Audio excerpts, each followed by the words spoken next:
Hey, everybody. Welcome to the Daily Objective. We're going to be talking about the news out of the Islamic Republic of Iran, which is, I'm sorry to say, not great news. And it's something we need to talk about. Please leave a like on the video on YouTube and send us your super chats with any questions or just voicings of an opinion or support. I'm here with a guy who is, well, not Iranian himself, but his ancestors supposedly numbered only 300, fended off an entire Persian army, if we're to believe Hollywood. I'm just kidding. The battle definitely happened, but there's a lot I don't know about it. Anyway, I'll stop talking and hand it over to Nikos Sotirakopoulos. Thank you very much, Rucka. Just to let people know, I will have to leave after like 20 minutes. It's not because I'll be angry with something that Rucka said. It's just a programmed exit. Could be both. Could be both. So what's happening in Iran? So earlier this month, a 22-year-old Kurdish Iranian woman by the name of Mahsa Amini died while in custody of the Iranian police. Now, we don't know exactly how she died. She had a heart failure. There are allegations that she was being mistreated by the police. The Iranian state says it's actually trying to figure out what happened. So it's not exactly clear how she died, but we know that she died in custody. The other thing that we know, which is important, is why was she in custody? She was in custody for not complying with Iran's veiling laws. And she was arrested by what we could call the morality police. Now, what are the veiling laws? Since 1979, and since the victory of the Iranian Revolution against the Shah and the victory within the Iranian Revolution of the hardline Islamists led by Khomeini, there is this law that says that women must wear hijabs that must cover their hair, their neck, and their whole head. And also they must conceal their hair. That's why keep the hair thing in mind. It's going to be useful soon. So this morality police arrested this woman who apparently did not cover her head properly. And while she was in custody, she died. Now, tens of thousands of women are arrested every year for failing to conform to the hijab policy. Quite often, they might get away only with a warning, or they bring up a husband or a guardian who signs a paper who says, I'm going to make sure she wears it from now on. But there have been incidents of mistreatment and of beatings, and there's allegations that this is what happened this time. Now, soon the news spread, and this led to protests. So there have been protests in tens of cities for weeks. There have been many people dying in this protest. So according to the regime, more than 40 people. So it's official that people have died. And according to groups that are closer to the protesters and human rights organizations, we have more than 70 people who have died in these protests. Now, there are various angles we can discuss. The one angle is what has been the reaction by the West. Another angle is why is it that so many times revolts in Iran, because we've seen revolts in the past, 2009, the beginning of the early 2001. Why is it that they keep failing? Why is that the Iranian regime manages to survive? And also the thing that makes me most furious, why is it that Iran has friends in the West and the friends are not the usual suspects? You would think like hardline leftists or people who hate the United States are the libertarians who are the useful idiots and the people who give sanction to the regime. I mean, that's in the big scheme of things, that's not very important, but it tells us something. So these are various angles. So again, we only have like 20 minutes today. So Rucka, which angle you want to take? And let's see also what our friends in the super chats and the comments, which of these aspects are you mostly interested in? Probably we're going to have more than one episode on the protest, but this is the general overview of what is happening. Well, there's a lot of different things we could focus on. I remember in 2008, Iranian students, mostly I think they were students, they were protesting And I think they were protesting, just saying they want more freedom or they want less religious rule. And the media was all over it. And then Michael Jackson died. And then that was all the media would focus on. And by the time the Michael Jackson story faded away, you didn't hear much about Iran. At least that was the case in the US.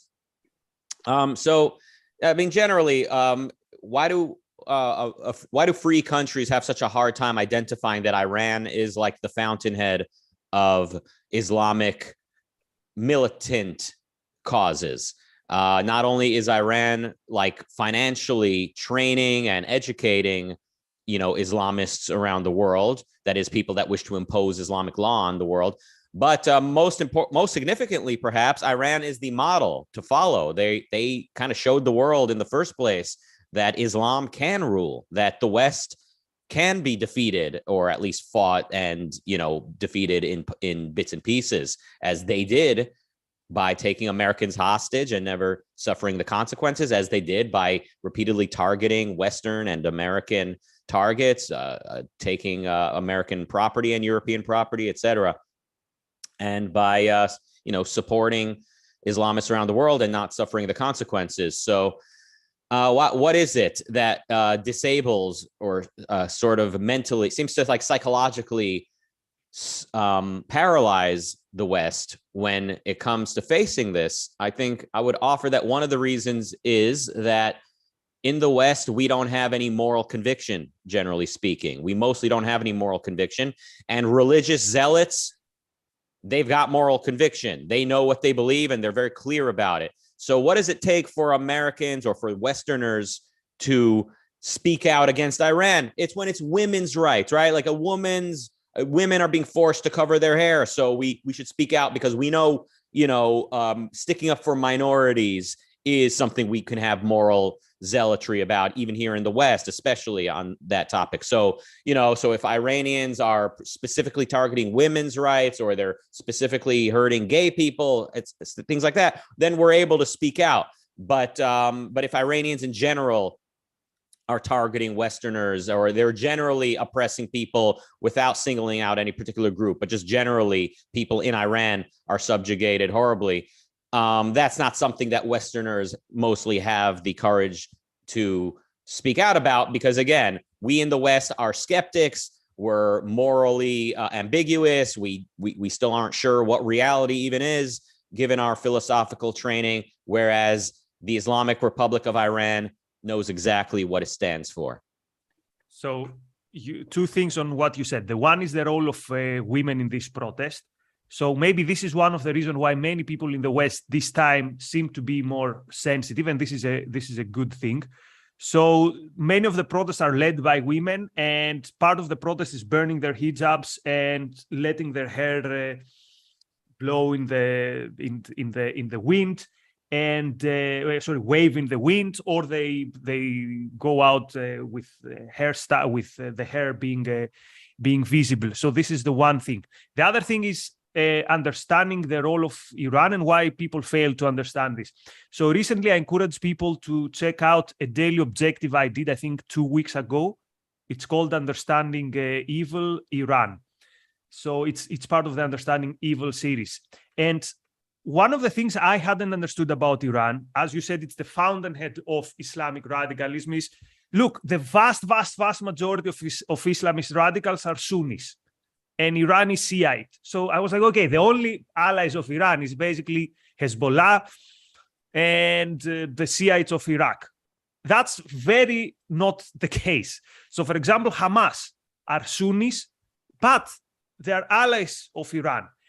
Every single radical Islamist movement has been influenced by the Iranian Revolution of 1979, including Saudi Arabia. Saudi Arabia, which is the biggest geopolitical and ideological, let's say, enemy of Iran in the inter-Islamic feud, they have also been influenced by the Iranian Revolution. So don't fall for this thing that the people who want to sanction Iran say, well, they're Shiites, and basically if we just leave them alone, they will not do anything.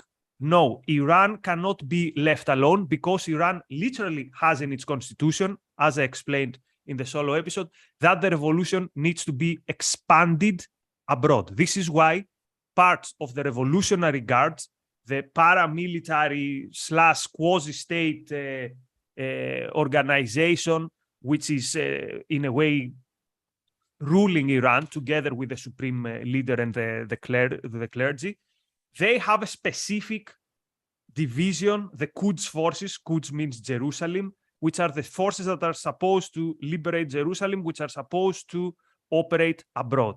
So Iran wants to export the revolution. So we cannot quote, it's not that Iran wants to quote, be left alone. It's you only have to be a libertarian who completely you shut your eyes to reality to believe that. Now, why is it that most revolutions in Iran, I mean, all revolutions since 1979, all revolts fail? We talked about the morality police. Part of the morality police are the militias of the Basids. The Basids is another division of the Revolutionary Guards. So Revolutionary Guards are the most important power within Iran. And they have huge stakes for two reasons. The one is that, as Rucka said, they take the ideology seriously, but also they run most of Iran's economy. So Iran is run by ideological, let's say, mystics and armed thugs. It's what Ayn Rand described as Attila and the witch doctor. And this is a very powerful coalition. So Iran is not a regime like Saddam Hussein's Iraq, where you just have some thugs who are power lusters. No. With Iran, you have people who take the ideology and the regime very, very, very seriously. So it's a regime that it's not so easy to topple. And we can discuss also about what the West did, but let's see, Rucka, if you have anything on any of that. I mean, yeah, again, there's always so much to explore. I mean, even in a secular dictatorship like Iraq, Saddam Hussein's Iraq, even there's a like a mystical element where they're telling the people, you know, this is like, I'm not ruling over you, Saddam Hussein. I'm not ruling over you for me because I'm selfish. No, I'm doing this for you, the people, and you should also not be selfish. You know, don't protest and don't take issue with how I'm running things. So, but then with Iran, yeah, there's the religious component, which is huge. And as far as I know, the Iranian people, they don't really have much of an answer philosophically. They're just something in their desire to live a better life, which is, you know, seems very healthy. But if they did happen to be successful in getting rid of their government, I don't really know what would be next. I wonder if it would be like a parliamentary system installed, or would it be a secular dictator that took over? Now, I hate to say it, but I'd rather see them under a secular dictator who at least would not be, you know, ideologically motivated to export Islamic terror, and it would probably take some of the wind out of the spirit of the Al-Qaedas of the world and the ISISes of the world. But anyway, I mean, it's all speculation at this point. Wouldn't it be great if the Iranian people and the protesters, the students, if they had a philosophy that supported their protest, that philosophy that said, I, the individual, have a right to live for my own sake. Doesn't matter where in the world I am. I have the right not to have force initiated against me.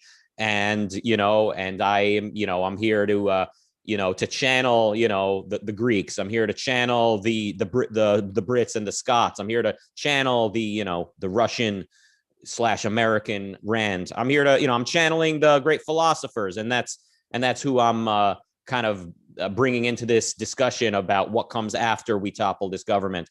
And if the Iranians had such a philosophy that they were articulating with the world's cameras pointed at them, I mean, what an inspiring thing and what an informative moment that would be. And most importantly, they would have moral courage. They would have a moral leg to stand on. So it wouldn't just be that, they want to freely expose their hair, etc. It's that they know they have a right to, and that they know that the way they're being treated by their regime is ethically wrong. It would be a powerful thing. And of course, the philosophy that would lend itself to their cause is the one that we're promoting here on the channel, Ayn Rand's Objectivism. Unfortunately, leading up to the Iranian Revolution of 1979, almost every ideology was present in the camp that was against the Shah, except anything that has to do with liberalism. So every shade of communism, every shade of leftism, every shade of Islamo-leftism, till the radical Islam, but not the ideas of freedom. Okay, let's talk a bit about the reactions in the West. We won't have time to talk about the pathetic creeps of the Libertarian Party, but we should do a whole episode about that because it's one of the most disgusting things I've ever seen. But let's talk about the reaction of the West in general. So in 2009, what the events that you were referring earlier were protests that came after some elections in Iran. But then Barack Obama was very hesitant in supporting the protest. And there were two reasons. The one reason was obviously that the discussions about the nuclear deal, he didn't want to jeopardize this approach with Iran. But also the official line of the Democrats would be that if we supported the protest, we would actually blow wind to the argument of the Iranian regime that the CIA is behind the protests. And my answer to this would be, so what? They're buying into this idea that says that, oh, you don't have a right to intervene in any other country. You don't have a right to intervene in any other country that defends the people's rights, the individual rights, which is the role of the government. This is like saying, oh, you don't have the right to invade someone's home. Of course you don't, but if that in that home you have torture or rape taking place, of course you have a right to invade. Anyway, so 2009, the government was very timid. This time now, you will hear people saying that Joe Biden has done way more than Obama did in 2009. So what did Biden do? So he condemned Iran from the United Nations, but also he has encouraged the relevant services to provide with satellite internet the Iranian protesters, because the Iranian regime is trying to control the internet. And also WhatsApp and Instagram, we say bad things about big tech, but this time, so they're trying to keep WhatsApp and Instagram going in Iran. And the third thing that the United States have done is that they have given sanctions to the morality police. Now, I find this a bit weird. This is like saying we don't want to do anything against the regime itself, but we're going to sanction the morality police, or as it is officially called, the how is it called? Anyway, it's not officially called morality police, but that's what it basically is. This is the equivalent of in 1943 saying that we are not going to sanction Nazi Germany, we're going to sanction the Gestapo. That doesn't make sense. What does it mean you're going to sanction the Gestapo? You're going to give sanctions to the Gestapo. The Gestapo is part of a whole mechanism. The morality police is part of the state mechanism. And the state mechanism, including the morality police, I mean, if you see the directors of the morality police, most of them, almost all of them, are everyone in the high-ranking places are former revolutionary guards, are people who are loyal and close to the regime.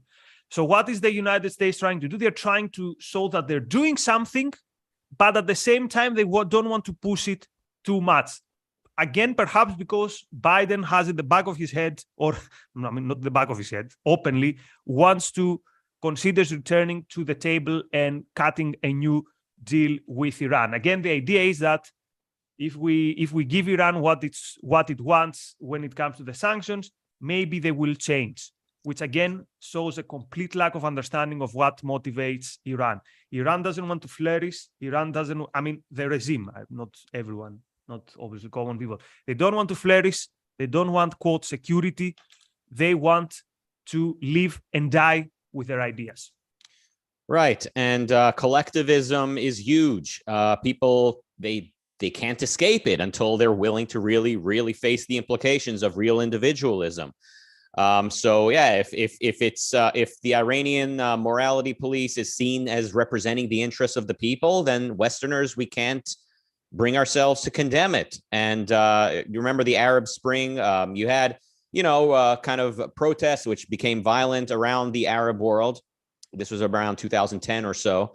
And, people like Obama and Vice President Biden, they kind of like voiced their support. And in some cases, I think ended up arming the rebels in a place like Syria, where they were protesting against a secular dictator similar to Saddam Hussein. But in Iran, barely a peep. Barely. I remember Vice President Biden gave a speech where he says, congratulations to Egypt on getting rid of your dictator. And I'll say, Iran, listen to your people. Listen to what they're saying. He said, oh, yeah, so kind of you to, offer that advice to the Iranian government. You should really listen to your people. So basically, whatever, quote, the people want, wins. So, if we see them gathering in mass and saying, we want change in Iran, then it's legitimate. But just one Iranian saying, I don't want this, to live in a theocracy, I have a right to my own life, nobody would pay much attention to that. So if it's seen, if the Iranian regime is perceived, if they're considered to be representing the interests of the people, right? If they're enforcing the morality that the people want enforced, then no one would have a problem with that virtually in the West. We only have a problem when it's seen to be sort of a collective bargaining issue that where the collective is not being properly represented. It's pretty sad, but at least we have the clarity to see that this is collectivism at play. This is the lack of individualism, the lack of the embrace of selfishness. People need to be selfish. I know we have basically 2 minutes left before you need to leave. Phil with 10 pounds says, the obscene irony of our evolution when idiots succumb to mysticism, the barbarism of a theocracy. At the same time, humans can crash a satellite into an asteroid millions of miles away in space. I mean, I'll take the word evolution to be metaphorical or poetic there. It's not, I don't think evolution is put us in this case. I think we're evolutionarily equipped to all of us be rational. But sadly, or I'll say for better and for worse, all technology needed to be discovered, including philosophical technology, so to speak. And then it takes a long time sometimes for technology to be embraced by people because people fear the unknown. I mean, it's interesting that even for military affairs, almost any type of technology that Iran has is from somewhere else. So it's not that they are good, even at destruction. They most of their technology comes from their allies, like Russia, predictably. Anyway, got to go. One last announcement. People can now also follow me on TikTok. Well, I post short clips different from, so for this type of stuff, I put a lot of hours for the Daily Objective, a lot of hours of research. On TikTok, it's more like rants from my car on things that get to my mind regarding whatever I think on that time, or short clips with highlights from the Daily Objective. So if you want, check me out on Twitter with you mean TikTok, not TikTok. So I'll see you all next week. I leave you to the capable hands of Rucka. Thanks, everyone. Thanks, Nikos. Good luck out there on TikTok, reaching the youth. Always with his finger on the pulse, that Nikos. All right, we got another super chat from Phil thanking us for the courage of our rationality. Enric with 499 American says, if our government wants a nuclear deal, it should be with a government that respects its citizens. Yeah, I mean, you don't make, I mean, a deal made with a dictator is hardly worth the paper it's written on. I mean, it's silly. I mean, the one of the most eerie things about the world as the culture today is the way that dictators are treated with any level of legitimacy. And this has been the case throughout the 20th century. Imagine living through that, as people like Ayn Rand did and many other people that are still alive, kind of watching this happen before their eyes, that a free country like America would join an organization with the USSR, with, various dictatorships in Africa, with communist China, and just basically treat them like these dictators and these oppressors as if they're reasonable people that are worth dealing with. Not to say that America and Western Europe should necessarily go to war with every dictatorship, but have a moral backbone, and definitely don't give them anything. Don't give them aid. Don't prop up these dictatorships as Western countries did.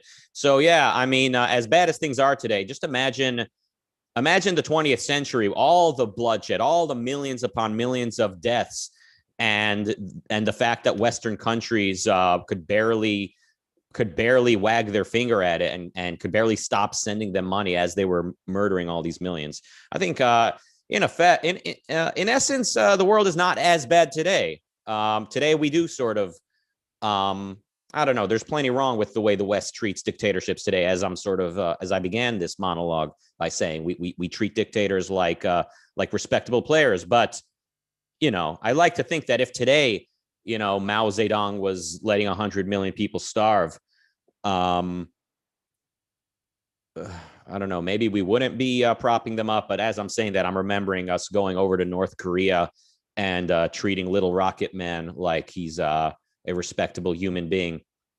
While in North Korea, in addition to the rampant misery and starvation in the country in general, if you go into the concentration camps, if you go into the, you know, the prisons within the prison, you have third generation prisoners there. So if you fought for South Korea in the Civil War way back in the 1950s, the punishment includes that not only you, but your kids and their kids all are to be born, live, and die within the confines of a concentration camp. So that's North Korea, and that's who America's president went and did a photo op with.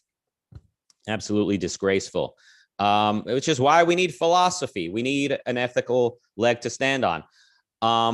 And yeah, a nuclear deal with Iran. I mean, yeah, Nikos was talking about how pathetic the Iranians are technologically, and they're still struggling to build their first nuclear bomb. And all Western countries can barely do is just kind of like stand around and kind of hope they don't do it. And I don't know, just kind of maybe look the other way while Israel sends in covert ops to whack their scientists or to, I don't know, shut down their plants. Folks, I mean, you know, Iranians are human beings, right? They're not animals, but their intellectual level on some, like in contemporary times, is not much more advanced than a lesser species because of the philosophy they've embraced. And we won't just deal with them as such. We won't just prevent them from building a bomb and just, you know, knock down their regime and just make it very clear that attacking us will not be tolerated. This is why we need philosophy. This is why we need ethics. So, folks, read Ayn Rand and support the work of Ayn Rand by supporting an organization such as this one. All right, everybody. Good luck to the Iranian protesters. I do like to think a lot of them do have a great head on their shoulders. They are exposed to literature around the world. They are exposed to the, you know, they've got internet access, many of them. So I like to think some of them might come across a show like this one, you know, not to say I'm the greatest expositor of Ayn Rand, but at least I'm mentioning her and encouraging people to read her. If you are watching this in Iran, read Ayn Rand. I like how that kind of rolls off the tongue. Almost a tongue twister, actually. All right. No upcoming shows today. That's the exception that proves the rule. So please support this channel because the fact we have no upcoming shows today sort of highlights the fact that there's often many, many shows brought to you by the network. Special announcement. This Sunday, this is actually a special announcement. This Sunday at 3:30 p.m. UK time, James Valiant is starting a study group on Leonard Peikoff's book, Objectivism, the Philosophy of Ayn Rand, open to ARCUK members. So hit that join button or become a member on the ARCUK website, link in the chat room. And even more special announcement, this Sunday at 6 p.m. UK time, it's The Weekly Objective with Razi on the moral defense of Liz Truss. So that's a pretty big announcement. First of all, The Weekly Objective, it's like the Daily Objective, but it's on a weekend, The Weekly Objective. And with Lord Emperor behind the scenes, Razi, you know, when he hosts a show, you know, he feels strongly about something. He's going to be morally defending Liz Truss. So that'll be interesting. Tune in for that this Sunday at 6 p.m. UK time. All right, everybody. Thank you for joining us today. We really appreciate your support. Thank you for allowing Nikos and I to share our thoughts on this. And man, be thankful this as you enter your weekend. Be thankful to be living in a basically free country. As much as there is wrong with the West today and the mixed economies we must contend with, I mean, it's a hell of a lot better than some of the alternatives out there these days. So enjoy it. Enjoy it. Not for me. Enjoy it for you. Thank you all, and goodbye.